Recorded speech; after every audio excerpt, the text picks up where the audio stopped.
ஸ்ரீமதே ராமானுஜாய நமஹ. மலைநாட்டு திவ்ய தேசங்களின் வரிசையில் 2வது தலம் திருவன்பரிசாரம். நம்மாழ்வாரின் தாய் வழித்தலம்.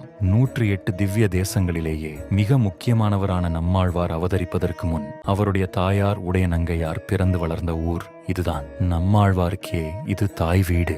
இங்க வந்து வேண்டிக்கிட்டா நம்ம குடும்பத்துல வாரிசு பலமும் ஞானமும் பெருகும். குறளப்ப பெருமாள் சிரித்த முகத்தின் ரகசியம். இங்கே பெருமாள் சிரித்த முகத்துடன் நின்ற திருக்கோலத்தில் காட்சி தருகிறார். வாமன் அவதாரத்தில் பெருமாள் குள்ளமான வடிவில் வந்ததை நினைவூட்டும் விதமாக இவருக்கு குறளப்பன் என்று பெயர். லட்சுமி தாயாரின் தவம் திருமார்பிலிடம். இரணியவதம் முடிந்து கோபமாக இருந்த நரசிம்மரை சாந்தப்படுத்த மகாலட்சுமி இங்கே தவம் செய்ததாக ஐதீகம். அதனால் பெருமாள் இங்கே தாயாரை தன் மார்பிலேயே தாங்கியபடி திருவாழ்மார்பு என்ற பெயரிலும் அழைக்கப்படுகிறார். பிரிந்த தம்பதிகள் சேரவும் தம்பதிகள் ஒற்றுமையா வாழவும் இது ஒரு மிகச்சிறந்த தலம். காவல் தெய்வமான ஹனுமன். இந்த கோயிலில் ஹனுமனுக்கு ஒரு தனி சிறப்பு உண்டு. இவரை வேண்டிக் கொண்டால் எப்பேற்பட்ட பயமும் நீங்கும். இங்கே இருக்கும் தீர்த்தத்தில் நீராடி பெருமாளை தரிசிப்பது கோடி புண்ணியம் தரும். மனதைரியமும் காரிய வெற்றியும் தேடுறவங்களுக்கு இந்த திருவன்பரிசாரம் ஒரு மிராக்கிள் ஸ்பாட். சிரிச்ச முகத்தோடையே நம்ம கவலைகளை எல்லாம் தீர்க்கிற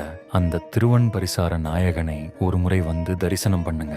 உங்க வாழ்க்கையும் ஒரு புன்னகையா மாறிடும். அடுத்த பகுதியில 43வது தலம் பத்தி பார்க்கலாம். இப்படிக்கு அடியந்தாசன் ரெங்கா இரவிச்சந்திரன். இது போன்ற ஆன்மீக பயணங்களுக்கு ரங்கா ஹாலிடேஸை தொடர்பு கொள்ளவும்.